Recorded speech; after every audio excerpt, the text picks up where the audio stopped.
नवीन, मैं कह रही थी आज तुम्हारी छुट्टी है तो एक बार जाके पुराने वाले मकान पे घूम आना। मैं क्या करूँगा पुराने वाले घर जाके। जतिन है तो वहाँ देखभाल के लिए। हाँ, दूध की रखवाली के लिए बिल्ली पाल रखी है तुमने। जतिन तुम्हारा छोटा भाई जरूर है, लेकिन मौका मिलते ही ना हमारा हिस्सा भी हड़प जाएगा। या तुम कुछ ज़्यादा ही सोच रही हो, ऐसा कुछ नहीं होगा। ठीक है, तो लगाओ फोन जतिन को और पूछो उससे कि राजमिस्त्री को बुला के किस चीज़ का ठेका दिया है उसने। राजमिस्त्री? मुझसे पूछा भी नहीं। हाँ, आज वहाँ पे रहने वाली कमला से बात हुई थी मेरी। वो बता रही थी कि जतिन हमारे हिस्से में कुछ कराने की सोच रहा है। मैं बता रही हूँ कहीं ऐसा ना हो कि हम अपने हिस्से के लिए हाथ मलते रह जाएं।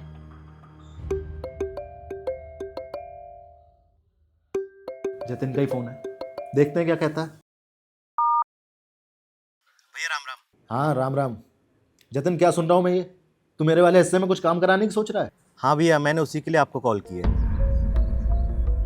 भैया आपको तो पता है पिछले 8-10 महीने से मैं बेरोजगार हूँ, मेरे पास जॉब नहीं है और सुनीता ही बेचारी घर का सारा खर्च उठा रही है, छोटे बच्चों को ट्यूशन पढ़ा के। तो भैया मैंने सोचा कि मैं भी ट्यूशन पढ़ा लूँ, तो पिछले 2 महीने से मैंने ट्यूशन पढ़ाना स्टार्ट किया है। और भैया भगवान की कृपा से देखते ही देखते इतने बच्चे इकट्ठे हो गए कि हमारे घर में बिठाने की अब जगह भी नहीं बची। तो मैंने सोचा भैया कि आपका वाला जो हिस्सा है तो उसमें थोड़ी सी मरम्मत करा के वहाँ ट्यूशन सेंटर खोल दूँ।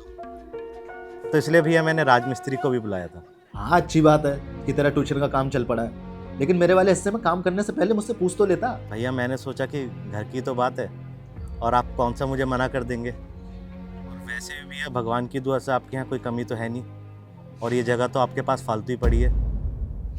तो मैंने सोचा कि जतिन सोचने से कुछ नहीं होता है, पूछना पड़ता है। और किसने बोला कि वो जगह हमारे लिए फालतू है? मैं कुछ दिन बाद वहाँ पे अपना ब्यूटी पार्लर खोलने वाली हूँ, इसलिए हमारा हिस्सा जैसा है उसे वैसा ही छोड़ दो।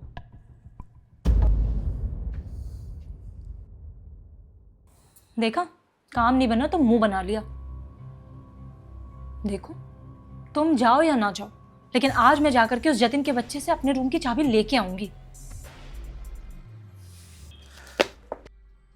आओ आओ नवीन भाई, क्या क्या सामान निकाल दूं? सामान निकलता रहेगा, पहले आप ये बताइए कि एक हफ्ते से दुकान क्यों बंद है? आपके सारे कस्टमर इधर उधर से सामान खरीद रहे हैं।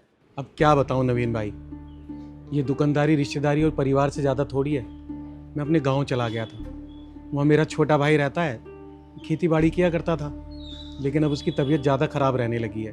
उसे डॉक्टर ने ज़्यादा मेहनत का काम करने से मना कर दिया है। तो मैंने सोचा एक परचून की दुकान खुलवा देता हूँ, थोड़ी बहुत दुकानदारी कर लिया करेगा तो उसका खर्चा चल जाया करेगा।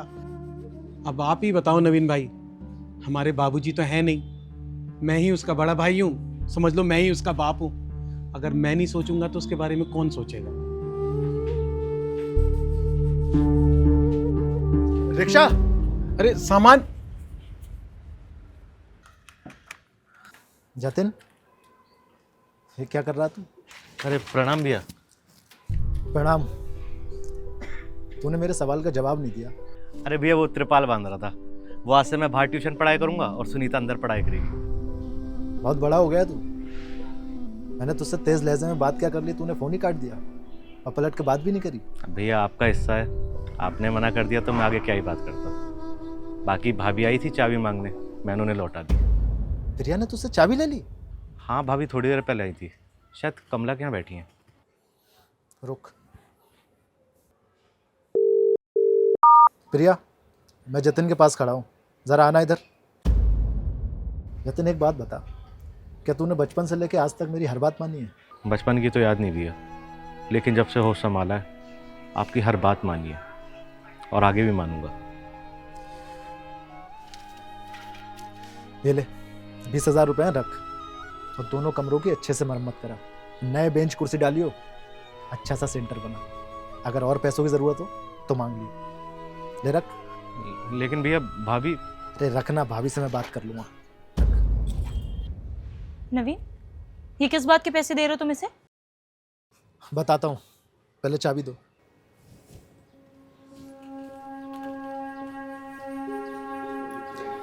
ये ले जतिन, आज से मेरा हिस्सा भी तेरा हिस्सा।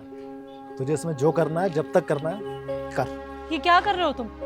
इतनी मुश्किल से तो मैंने इससे चाबी ली है और तुम वापस इसे दे रहे हो। अभी तो सिर्फ चाबी दे रहा हूँ प्रिया, कल को अगर इसे मेरे हिस्से और मेरी प्रॉपर्टी की ज़रूरत पड़ी ना, वो भी दे दूंगा। बचपन से पाला मैंने इसे, भाई कम बेटा है ये मेरा। और प्रिया तुम खुद सोच के देखो, हमारे 2 बेटे हैं, अगर कल को एक को किसी को ज़रूरत पड़ी और दूसरे ने मना कर दिया तो हमें कैसा लगेगा? ले रख, ले। भाभी अब पुरानी बातों को छोड़ दीजिए, आप दोनों अंदर आइए, सुनीता भी आने वाली होगी, चाय नाश्ता करके जाना। नहीं जतिन, अब हम चलते हैं। अब हम तब आएंगे जब तुम्हारा ट्यूशन सेंटर स्टार्ट हो जाएगा, वो भी मिठाई के साथ। ठीक है, और ध्यान रखियो अपना।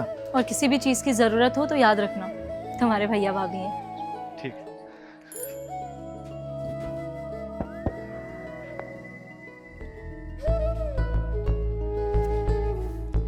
खुश रहो।